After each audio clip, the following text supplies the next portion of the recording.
Mi yerno me empujó contra la parrilla ardiente frente a todos. El metal a 400 grados quemó la palma de mi mano derecha. 15 personas se quedaron completamente congeladas en mi patio. El humo de la leña de nogal se mezcló de inmediato con el olor de mi propia piel chamuscada. Julián retrocedió rápido, con los ojos muy abiertos. Levantó las manos y gritó que yo simplemente había tropezado. Que el viejo había perdido el equilibrio. Yo me apreté la mano contra el pecho, sintiendo un dolor blanco y cegador que me subía hasta el hombro. Busqué a mi única hija entre la multitud. Esperaba que Leire corriera hacia mí, que fuera mi sangre, que me defendiera. Pero ella se detuvo a 2 metros de distancia. Me miró con una impaciencia fría y espetó que yo estaba siendo egoísta, que siempre hacía las cosas más difíciles de lo necesario. Creían que habían quebrado a un viejo viudo. Pensaron que no tenía a nadie en el mundo que peleara por mí. No tenían la menor idea de lo que yo estaba a punto de desatar sobre ellos. Todo comenzó realmente un mes antes, la mañana en que cumplí 72 años. Estaba sentado solo en el porche trasero de mi rancho, en el Texas Hill Country. Tenía una taza de café negro en la mano y miraba el sol levantarse sobre el viejo roble. Ese árbol lo plantó mi esposa Lucía, el año que compramos este terreno. Nadie llamó por teléfono. Nadie vino a visitarme. Por primera vez en mucho tiempo, ese silencio no se sintió como paz. Se sintió como una advertencia. He vivido en esta casa por más de 30 años. Cada tabla de este porche la corté y la clavé con mis propias manos. La gente de este vecindario pensaba que yo era solo un trabajador de construcción jubilado. El viejo Tristán, el hombre callado con camisa de franela que maneja una troca Ford oxidada y cultiva tomates en el patio. No estaban del todo equivocados. Empecé exactamente así. Era un muchacho que llegó a Texas con $100 en el bolsillo y una mujer a su lado que creía que podíamos construir algo que valiera la pena. Lo que mis vecinos no sabían era que Lucía y yo pasamos 4 décadas convirtiendo esa nada en un imperio de materiales de construcción. Suministramos a la mitad de los proyectos comerciales en todo el estado. Para cuando dimos un paso atrás, nuestra empresa valía más de lo que cualquiera por aquí podría imaginar. Cuando Lucía falleció hace 3 años, tomé una decisión. Iba a seguir viviendo exactamente de la manera en que me veía. Quería ver quién se quedaba a mi lado cuando no había dinero a la vista. Todo nuestro patrimonio estaba oculto bajo un fideicomiso corporativo. Esta vieja casa era la única propiedad que mantuve a mi nombre personal. Para el mundo exterior, yo solo era un viejo con una casa modesta. La puerta trasera rechinó, y mi vecina Gloria se asomó por la cerca de madera. Llevaba un plato cubierto con papel aluminio. Me trajo un pastel de 3 leches, y me regañó por pasar mi cumpleaños solo. Le agradecí y le comenté que estaba esperando la visita de mi hija. Gloria me dio esa mirada de lástima que la gente reserva para los viejos olvidados, pero no dijo nada más. Leire y Julián llegaron esa misma tarde. Escuché el motor de su Porsche alquilado crujir sobre la grava de mi entrada. Julián bajó primero, ajustándose el saco antes de siquiera mirar la casa. Ese era el problema con mi yerno. Siempre estaba actuando, incluso cuando creía que nadie lo observaba. Era un consultor financiero ahogado en deudas, un hombre obsesionado con las apariencias que despreciaba profundamente a la gente de clase trabajadora. Leire bajó después, con una botella de vino y esa sonrisa cálida que heredó de su madre. Pero últimamente, mi niña usaba esa sonrisa para encubrir la avaricia de su esposo. Nos sentamos en la mesa de la cocina. Julián ni siquiera esperó a que sirviera el café antes de empezar. Comenzó a indagar sobre el valor de las propiedades en la zona. Quería saber si yo había tasado la casa recientemente. Alegó que era por planificación patrimonial, que era inteligente saber cuánto valían mis activos para evitar problemas en el futuro. Lo miré por encima de mi taza. Le respondí que yo sabía exactamente cuánto valía todo lo que poseía. Julián sonrió, pero sus ojos se volvieron fríos y calculadores. Un hombre como él nunca deja ir una idea. Solo cambia el ángulo de ataque. Después de la cena, Julián anunció que iba al garaje a buscar una linterna. Afirmó que quería revisar la presión de las llantas de su auto. Estuvo ahí solo por 10 minutos. Yo estaba lavando los platos con Leire y no le di mucha importancia. Ese fue mi primer y casi último error. 3 días después, me subí a mi vieja Ford a las 7 de la mañana. Iba camino al mercado. Tomé la misma ruta de siempre, bajando por una colina empinada que conocía de memoria. A mitad de la bajada, pisé el pedal del freno. No sentí la resistencia firme de siempre. El pedal se hundió hasta el fondo, suave y hueco, como si pisara arena mojada. Pisé 2 veces más, rápido y con fuerza. Nada. La troca siguió rodando, ganando velocidad en la pendiente. Mis manos se apretaron contra el volante. No entré en pánico. He estado en situaciones de vida o muerte en zonas de construcción antes. El pánico te roba los 3 segundos que necesitas para sobrevivir. Giré el volante con fuerza hacia la derecha. Rasqué la llanta delantera contra el borde de concreto de la banqueta para perder velocidad. El metal chilló contra el cemento. La troca rebotó violentamente y se estrelló contra el muro de contención de piedra al final de la calle. Mi cabeza golpeó el volante con un impacto sordo. Me quedé allí sentado, respirando agitado. La sangre me bajaba caliente por la frente, cegándome el ojo derecho. Escuché a alguien gritar desde la calle, llamando a una ambulancia. Salí del hospital, 3 horas después con 4 puntos en la frente y la muñeca derecha inmovilizada. No llamé a Leire, llamé a Ander. Él ha sido mi mecánico por más de 20 años. Un hombre de hombros anchos, honesto hasta los huesos, que conoce los motores mejor que a sí mismo. Le pedí que llevara mi troca a su taller y revisara los frenos de inmediato. Le ordené que inspeccionara todo como si alguien los hubiera tocado a propósito. Me senté en un banco de metal en su taller, mientras él levantaba la troca. Pasaron 20 minutos en un silencio absoluto. Solo se escuchaba el goteo del aceite y la respiración pesada de Ander. Luego, me llamó. Estaba debajo del eje trasero, apuntando con una lámpara a la línea de frenos. Me mostró la conexión principal. Estaba floja, solo un cuarto de vuelta. Lo suficiente para que el líquido de frenos goteara lentamente bajo presión. En una bajada empinada, la presión sube, el líquido se escapa de golpe y te quedas sin frenos. Ander me miró a los ojos. Su rostro estaba pálido bajo la grasa del taller. Me advirtió que esa tuerca no se afloja sola por vibración. Alguien había usado una llave inglesa. Alguien la giró deliberadamente. Mi sangre se heló. Julián había estado solo en mi garaje durante 10 minutos. Entró a mi casa, comió en mi mesa, fingió preocuparse por mi futuro, y luego intentó matarme. Le pedí a Ander que tomara fotografías de todo, desde todos los ángulos posibles. Necesitaba un reporte técnico firmado. No iba a ir a la policía. Todavía no. Esa misma tarde llamé a Diego. Él ha sido mi abogado patrimonial por 2 décadas. Es un hombre calculador, frío y absolutamente implacable. Le conté todo. La visita de Julián, los 10 minutos en el garaje, el accidente en la colina y el descubrimiento de Ander. Diego se quedó en silencio.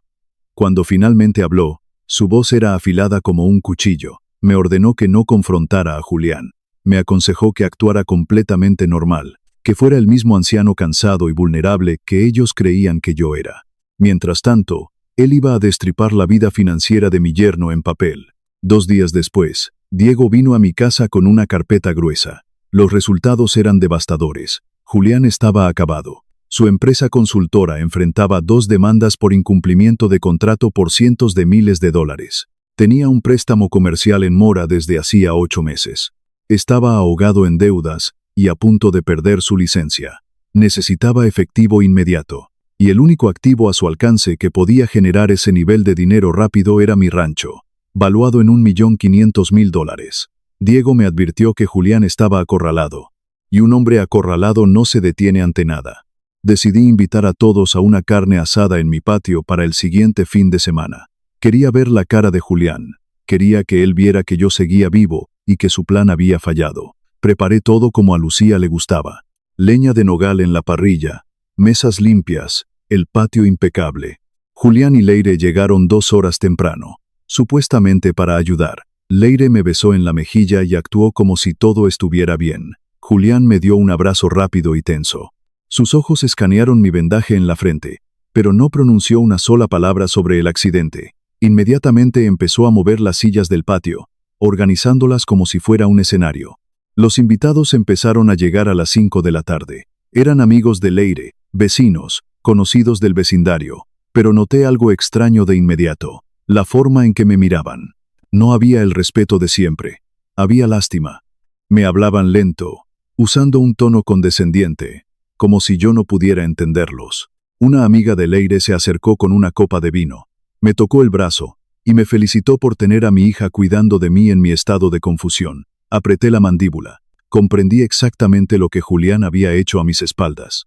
Había pasado los últimos días llamando a cada uno de estos invitados. Había sembrado el veneno. Les aseguró que yo estaba perdiendo la cabeza, que me estaba volviendo un peligro para mí mismo. Preparó a su audiencia antes de que la obra comenzara, asegurándose de que todos vieran a un anciano senil que necesitaba ser rescatado de sí mismo. A las 8 de la noche, la parrilla estaba al rojo vivo. Las brasas ardían bajo la rejilla de metal pesado. El ambiente estaba relajado por el vino, pero yo sentía la tensión en el aire. Julián se acercó a mí mientras yo volteaba la carne. Me pidió que habláramos en privado, cerca de la cerca de madera, a unos pasos de la parrilla. Su voz bajó a un tono confidencial, el tono de un hombre que presenta una solución razonable a un problema inventado. Sugirió que esta noche era el momento perfecto, que todos los que importaban estaban aquí apoyándome, que si yo firmaba el traspaso de la propiedad ahora mismo, todo sería más fácil para la familia. Afirmó que tenía los papeles en su auto. Lo miré a los ojos. Le respondí que mi respuesta seguía siendo la misma de siempre, un no rotundo. Le dejé claro que esta casa era mía, que yo la construí, y que sabía perfectamente que él solo estaba tratando de robarme. El rostro de Julián se enrojeció de golpe. Su máscara de consultor exitoso y calmado se rompió por completo. Dio un paso hacia mí, invadiendo mi espacio. Levantó la voz, asegurándose deliberadamente de que los invitados más cercanos pudieran escuchar el drama. Me gritó que yo era un viejo terco, que estaba sentado sobre una fortuna que ni siquiera podía mantener, que era demasiado orgulloso y senil para aceptar la ayuda de la gente que me amaba. Leire escuchó los gritos y se acercó rápido, pidiéndole a su esposo que se calmara. Pero Julián ya había cruzado la línea. Su mano salió disparada, agarró mi hombro con una fuerza brutal y me empujó hacia atrás. No soy un hombre joven, tengo 72 años, y mi cuerpo ya no absorbe los impactos como antes. Perdí el equilibrio por completo. Mi mano derecha salió instintivamente para detener mi caída. Aterrizó directamente sobre la barra lateral de la parrilla. El metal estaba a 400 grados. El sonido de mi piel quemándose cortó el aire de la noche como un latigazo. Un dolor blanco, puro y cegador me atravesó el brazo hasta el hombro. Quité la mano de un tirón y me la apreté contra el pecho. Mis ojos se llenaron de lágrimas involuntarias. 15 personas jadearon de horror. Un par de vecinos intentaron acercarse corriendo para ayudarme.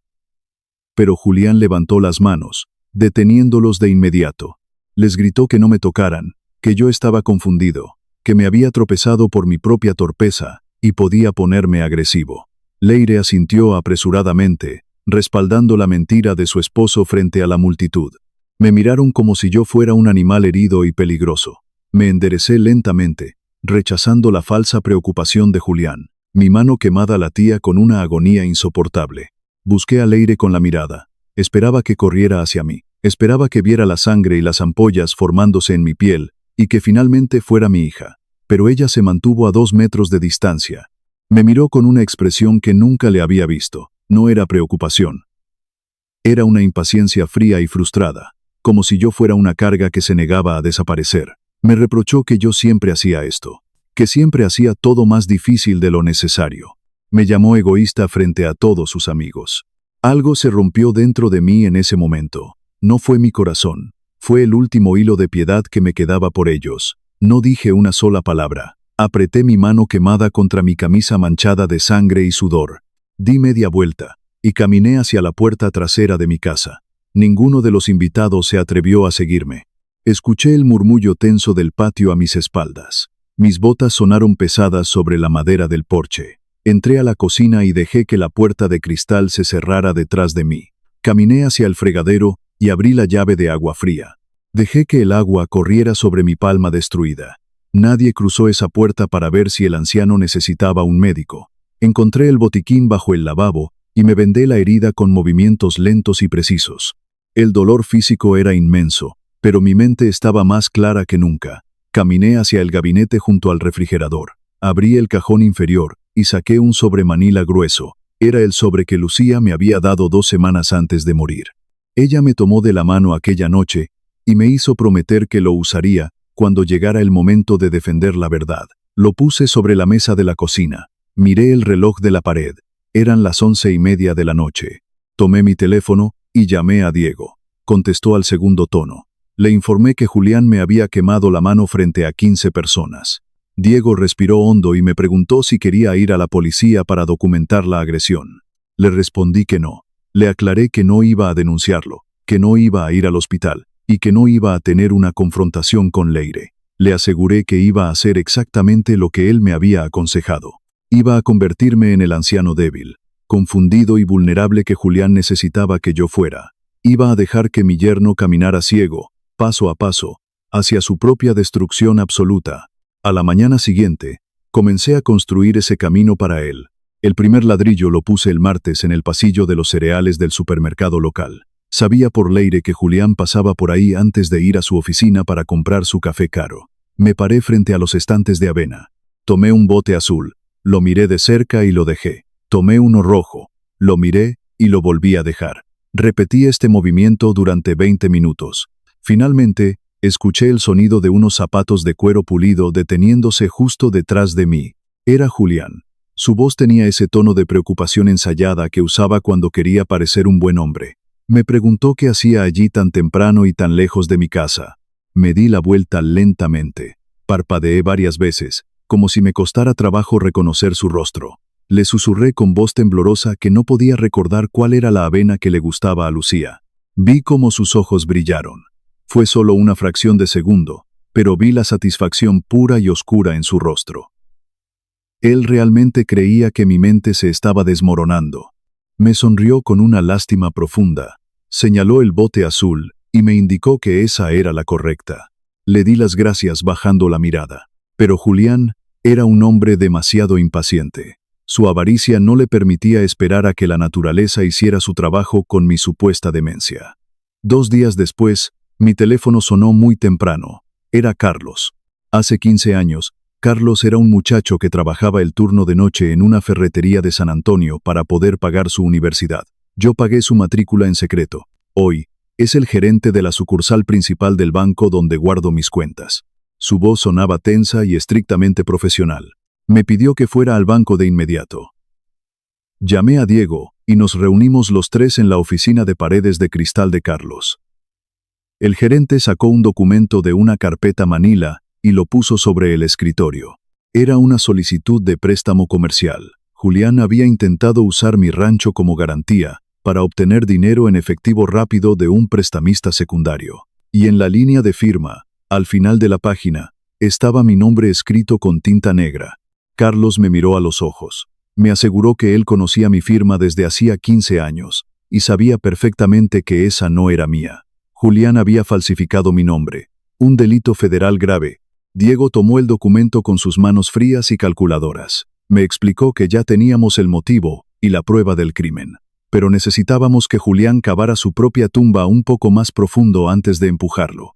El siguiente movimiento de mi yerno fue exactamente el que Diego había predicho. El viernes por la mañana, un sedán gris se estacionó frente a mi casa. Un hombre joven con un maletín de cuero bajó del auto. Se presentó como el Dr. Vance. Afirmó que venía de parte de los servicios de protección para adultos del condado para hacerme una evaluación cognitiva de rutina. Lo dejé pasar a la sala con una sonrisa amable. Lo que el Dr. Vance no sabía era que, 10 minutos antes, yo había pegado una pequeña grabadora digital debajo de la mesa consola del pasillo. El doctor sacó una pluma, cruzó la pierna y comenzó a hacerme preguntas en la sala.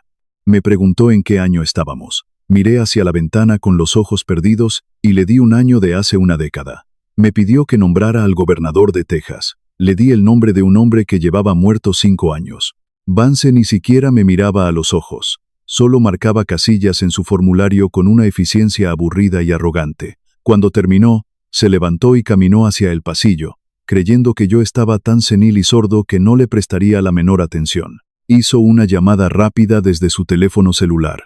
Escuché su voz baja, pero clara, captada perfectamente por la grabadora oculta bajo la mesa a pocos centímetros de él. Confirmó por la línea que el señor Garza estaba completamente desorientado. Luego soltó una pequeña risa y susurró que prepararan la transferencia, porque esos eran los $15,000 más fáciles que había ganado en todo el año. El doctor regresó a la sala, se despidió con una sonrisa profesional falsa y salió por la puerta.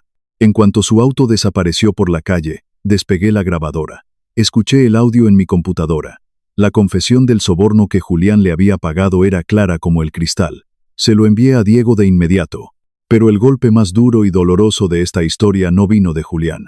Vino de mi propia sangre. Esa misma tarde, Leire llegó sola a la casa.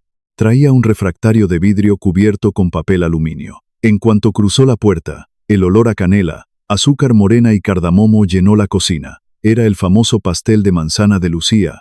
Mi esposa había pasado años perfeccionando esa receta exacta. Leire lo puso sobre la barra. Me miró con esos ojos cálidos que eran idénticos a los de su madre. Me comentó que había encontrado la receta en una vieja caja de metal y que quería hornearlo para mí. Sentí un nudo pesado en la garganta. Por un segundo, un estúpido y frágil segundo, quise creer que mi hija había vuelto a mí. Quise creer que el olor a canela era una ofrenda de paz. Pero entonces sacó una carpeta de su bolso de diseñador. Se sentó frente a mí en la mesa de la cocina. Su voz se volvió suave, casi hipnótica, como si le hablara a un niño asustado. Me confesó que ella y Julián estaban muy preocupados por mi salud, que querían ayudarme a administrar mis bienes si yo llegaba a perder la memoria por completo. Deslizó el documento hacia mí. Era un poder notarial duradero. Si yo firmaba ese papel, les estaba entregando el control absoluto de todas mis cuentas bancarias, mis propiedades y mis decisiones médicas. Podrían vender mi casa mañana mismo sin siquiera preguntarme. Me incliné sobre la mesa. Hice que mis manos temblaran visiblemente. Le pregunté con voz débil si ella realmente creía que esto era lo mejor para la familia. Leire puso su mano sobre la mía. Su piel estaba cálida. Me miró directamente a los ojos y me juró que solo querían protegerme. Estaba usando la memoria sagrada de su madre y el olor a su pastel de manzana para robarme a plena luz del día. Saqué una pluma del bolsillo de mi camisa de franela. No era una pluma cualquiera. Diego me la había entregado el día anterior en el banco. La tinta negra que salía de ella estaba formulada químicamente. Al tocar el papel, se veía oscura, firme y permanente. Pero al exponerse al aire, la tinta se degradaba lentamente y desaparecía por completo en unas 12 horas. No dejaba ni un solo rastro, ni siquiera una marca de presión en la hoja. Firmé el documento lentamente, dejando que mi mano temblara al trazar mi nombre. Leire ni siquiera esperó a que la tinta secara. Tomó la hoja con rapidez, la guardó en su carpeta sellada y se levantó de la silla de inmediato. Me dio un beso rápido en la frente y salió por la puerta principal. Me quedé solo en la cocina. Miré el pastel de manzana sobre la barra. Ella ni siquiera me ofreció una rebanada. Ni siquiera se quedó a tomar un vaso de agua conmigo. Había usado el amor de su madre como una simple herramienta de extracción financiera. Y cuando terminó el trabajo, se marchó. Tiré el pastel entero a la basura. A la mañana siguiente, estaba sentado en mi porche cuando sonó el teléfono. Era Carlos, desde el banco. Su voz temblaba de pura adrenalina controlada. Me relató cómo Julián y Leire habían entrado a la sucursal a las 9 en punto de la mañana. Exigieron retirar $250,000 de mi cuenta de ahorros principal. Julián sacó el documento de su carpeta sellada y lo arrojó sobre el escritorio de Carlos con la arrogancia de un hombre que acaba de ganar la lotería, tan seguro de su victoria, que ni siquiera se molestó en revisar la hoja antes de entregarla. Carlos tomó el documento, se puso los lentes y lo leyó con calma. Luego miró a Julián, cuestionando de qué estaba hablando. Julián, confundido y molesto, exigió a gritos que mirara la firma en la última página. Carlos le devolvió el papel. La línea de firma estaba completamente en blanco. Carlos me describió cómo el rostro de Julián perdió todo el color en un instante. Leire empezó a tartamudear, jurando en voz alta que ella me había visto firmarlo con sus propios ojos el día anterior. Julián acusó al banco de alterar el papel con algún químico. Fue entonces cuando Carlos hundió el cuchillo. Con una calma absoluta, les informó que presentar un documento legal sin firma, para intentar acceder a los fondos de otra persona, constituía un intento directo de fraude financiero. Les advirtió que, por ley federal, estaba obligado a reportarlos a las autoridades reguladoras en ese mismo instante. Julián y Leire salieron huyendo del banco, pálidos y aterrorizados. Colgué la llamada con Carlos. Sabía que Julián no tardaría en buscarme. Un animal acorralado siempre intenta morder una última vez antes de rendirse. El teléfono volvió a sonar 20 minutos después. Era Julián. Su voz ya no tenía ese tono pulido y educado de consultor. Sonaba cruda, desesperada y llena de un veneno absoluto. Gruñó que no sabía qué truco había usado con la pluma, pero que se había acabado el juego. Su respiración era pesada y errática. Reveló que tenía un video de seguridad del día de la carne asada. Aseguró que lo había mandado a editar con un profesional. En el video, solo se veía cómo yo perdía el equilibrio y caía sobre la parrilla caliente. El empujón había sido borrado por completo. Me amenazó directamente. Advirtió que si yo no le entregaba la casa, llevaría ese video a la policía de San Antonio y a todos los canales de noticias de Texas. Declararía que un anciano senil y peligroso había inventado una historia de abuso para arruinar la reputación de su familia. Sentenció que usaría la evaluación del Dr. Vance para encerrarme en un asilo estatal en contra de mi voluntad. Exigió que nos viéramos el viernes a primera hora en la oficina de su abogado. Exigió que yo firmara una escritura de renuncia, un traspaso total, limpio y definitivo de mi rancho a su nombre personal. Si no lo hacía, destruiría lo poco que me quedaba de vida. Me quedé en silencio durante unos largos segundos, dejando que él creyera que su amenaza me había aplastado por completo. Miré hacia el viejo roble en mi patio. Le respondí con una voz pequeña, rota y derrotada. Susurré que estaba bien, que firmaría la escritura de renuncia el viernes por la mañana. Julián soltó un suspiro áspero de alivio y colgó el teléfono de golpe. Sonreí en la soledad de mi porche. Él creía que me había puesto una soga al cuello. No tenía la menor idea de que yo mismo le estaba entregando la cuerda para que se colgara. El viernes por la mañana amaneció frío, con ese viento helado que baja por las colinas de Texas y te cala hasta los huesos. Me puse mis botas de trabajo y mi camisa de franela de siempre. Manejé mi vieja troca hasta la oficina del abogado que Julián había elegido. Era un despacho barato, escondido en una plaza comercial de mala muerte entre una tintorería y un salón de uñas. El tipo de abogado que cobra poco y no hace preguntas sobre historiales de zonificación. Exactamente lo que Diego y yo habíamos calculado. Entré a la oficina y Julián ya estaba allí. Estaba sentado a la mesa de conferencias con una taza de café y la postura de un rey que acaba de conquistar un imperio nuevo. Su rostro estaba demacrado por el estrés de las últimas semanas, pero sus ojos brillaban con una arrogancia enfermiza. Se puso de pie y me señaló la silla frente a él, como si me estuviera haciendo un inmenso favor al permitirme sentar. Me senté lentamente, apoyando ambas manos sobre la mesa, ocultando mi calma detrás de una máscara de fatiga. El abogado deslizó la escritura de renuncia hacia mí. Julián se inclinó hacia adelante, incapaz de contener su propia vanidad. Los hombres como él necesitan escuchar el sonido de su propia voz. Cuando creen que han ganado, necesitan que el momento signifique algo para su ego. Me miró con un desprecio profundo y escupió que mi gran problema era que yo creía que trabajar con las manos me hacía superior. Alardeó que los hombres como él trabajaban con la mente, que movían dinero y entendían el poder real de este mundo. Me llamó un viejo ignorante y se jactó de haberme quitado lo único de valor que yo había construido en toda mi vida. Dejé que sus palabras cayeran sobre mí como la lluvia cae sobre la piedra. Lo miré a los ojos, viendo el vacío absoluto en su alma, y sentí una profunda y genuina lástima por él. Tomé la pluma que el abogado me ofreció. Esta vez, no era la pluma de tinta invisible que había usado con mi hija. Esta vez era un bolígrafo común, con tinta negra permanente, de la que dura 100 años en el papel. Firmé mi nombre. Julián tomó el papel con ambas manos, respirando agitado, como si sostuviera oro puro entre sus dedos temblorosos. Me levanté, me ajusté la chaqueta y caminé hacia la puerta sin decir una sola palabra. Antes de cruzar el umbral, me detuve y le sugerí sin voltear a verlo que leyera bien el historial de divulgación de la propiedad antes de hacer cualquier cosa. Julián solo se rió a mis espaldas. No regresé al rancho. No tenía nada a que regresar allí. Esa misma mañana, conduje 40 minutos hacia el norte, alejándome de la ciudad, hasta llegar a mi verdadera casa.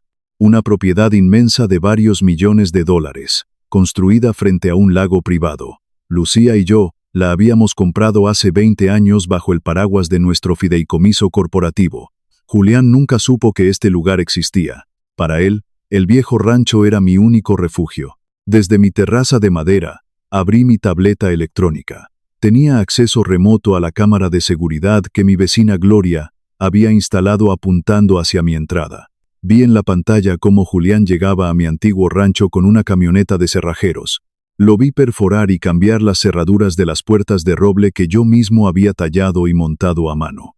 Lo vi pararse en el porche, con las manos en la cintura, respirando hondo y creyendo que el mundo entero le pertenecía. El lunes por la mañana, Diego me llamó por teléfono. Su voz sonaba con la satisfacción fría y calculada de un cirujano que acaba de extirpar un tumor maligno con éxito total.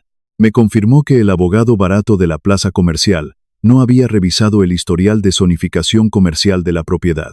Julián, en su prisa desesperada por robarme, había registrado la escritura directamente a su nombre personal. Le pedí a Diego que me explicara el impacto exacto en voz alta, solo para disfrutar el sonido de la justicia cerrando sus mandíbulas.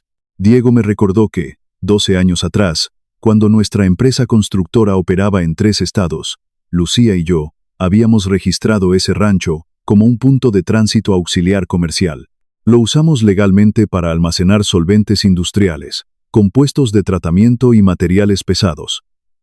Esa designación comercial severa estaba atada a la dirección física de la tierra, no a nuestra corporación. Al tomar la escritura directamente a su nombre, fuera de la protección de un fideicomiso corporativo, Julián no solo heredó un pedazo de tierra, heredó una responsabilidad regulatoria comercial directa con el estado de Texas.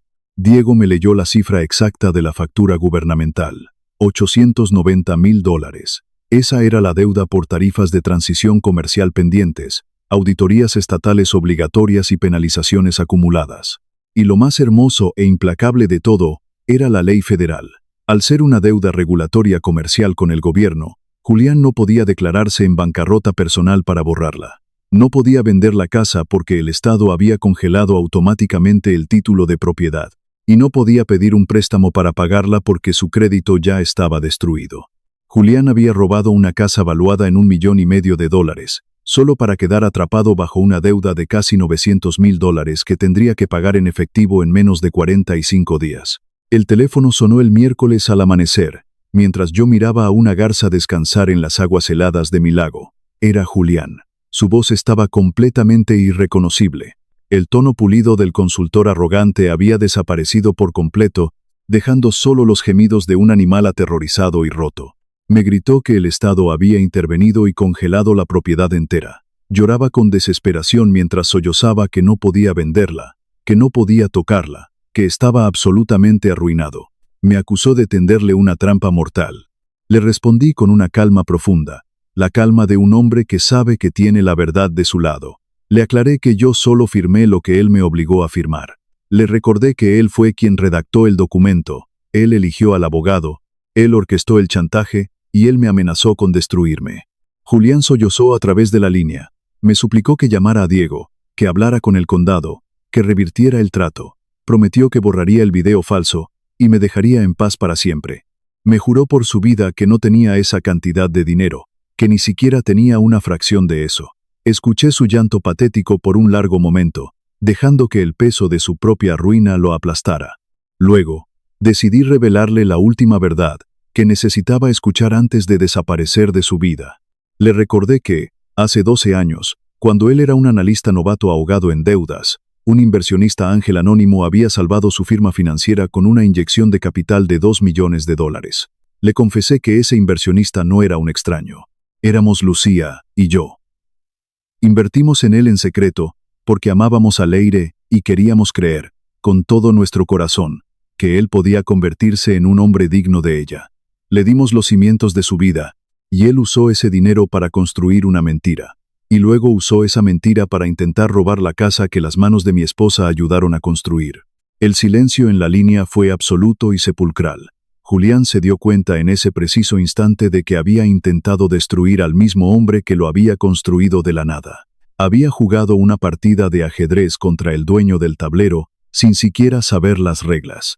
Lloró con un lamento hueco, desgarrador y miserable, pidiendo perdón entre balbuceos. Colgué el teléfono, lo apagué, y lo dejé sobre la mesa de madera. La garza levantó el vuelo sobre el lago, silenciosa y libre.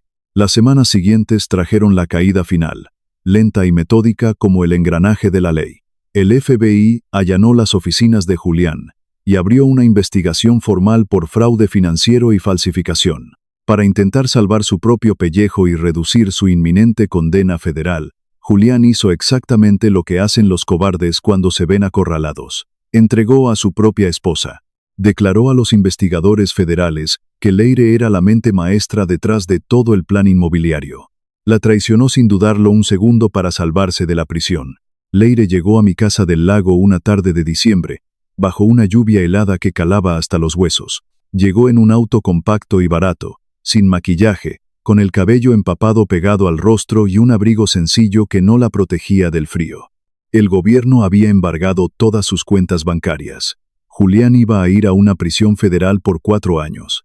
Ella lo había perdido absolutamente todo. Salió del auto, caminó hasta el borde de mis escaleras de madera y se detuvo, temblando incontrolablemente. Bajé los escalones lentamente y me paré frente a mi hija. Su voz se rompía en pedazos mientras me pedía perdón. Lloró amargamente, disculpándose por haberme llamado egoísta frente a sus amigos, por haber elegido a un monstruo, por haber dejado que me quemaran la mano sobre una parrilla sin hacer absolutamente nada para defenderme. Lloró admitiendo que no sabía quién era realmente su esposo, que había vivido engañada. La miré a los ojos y le contesté que el verdadero problema era que ella tampoco sabía quién era su padre. Mi garganta se apretó con un dolor antiguo. A pesar de toda la traición, de toda la sangre fría, ella seguía siendo la niña que Lucía y yo trajimos del hospital hace casi 40 años. La niña que se quedaba dormida en mi troca después de acompañarme a las construcciones. Me agaché, la tomé de los hombros y la obligué a ponerse de pie. La miré directamente a los ojos, enrojecidos y llenos de lágrimas, y le aseguré que la perdonaba. La perdonaba por completo, sin reservas, y desde el fondo de mi alma. Leire sollozó de puro alivio. Se aferró a mis brazos como un náufrago se aferra a un pedazo de madera en medio del océano. La dejé llorar contra mi pecho por un momento, sintiendo cómo el peso de los últimos meses se disolvía entre nosotros. Pero luego, me aparté suavemente, retrocediendo un paso. Tenía que enseñarle la última lección que su madre hubiera querido que aprendiera. Le expliqué que el perdón es un regalo del espíritu, pero no significa regresar al pasado. Le aclaré, con voz firme y serena, que no iba a rescatarla financieramente.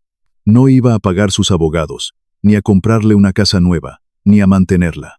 Le sentenció que a partir de hoy, tenía que construir su propio camino, su propia vida, con sus propias manos. Exactamente de la misma forma en que lo hicimos su madre y yo. Un día honesto a la vez, desde los cimientos hasta el techo.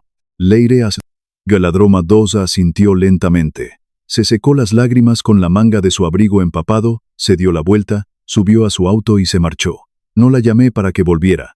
Esa misma tarde, me senté en mi silla mecedora en la terraza frente al lago. El agua estaba quieta y gris bajo el cielo pálido del invierno texano. Saqué el sobremanila del bolsillo de mi camisa. Leí la carta de Lucía por última vez. Ella había escrito con su caligrafía hermosa y firme que la medida de un hombre no es la cantidad de dinero que construye, sino aquello que se niega a dejar que le arrebaten. Escribió que mi dignidad nunca me había abandonado, ni siquiera en mis días más oscuros, y que ella siempre lo supo. Doblé la carta y la guardé cerca de mi corazón. Sonreí, sintiendo por fin una paz profunda, inquebrantable y verdadera. Aprendí a la mala que la justicia familiar no siempre llega con gritos, golpes o venganzas ruidosas. A veces, la justicia llega con una decisión silenciosa e implacable de dejar que la avaricia de los demás los devore por completo hasta los huesos. Nunca dejen que nadie confunda su silencio con debilidad. Nunca permitan que las personas que aman su dinero más que a ustedes mismos tengan el poder de decidir cuánto vale su vida. Si esta historia te recordó a alguien que amas, o si te enseñó algo valioso sobre el verdadero significado del respeto y la dignidad, deja un comentario aquí abajo, y cuéntame desde qué ciudad y país nos estás escuchando. Suscríbete a este canal, y activa la campana, porque la verdad y la justicia siempre, tarde o temprano, encuentran el camino de regreso a casa. Gracias por acompañarme en este viaje hasta el final. Un abrazo fuerte para todos.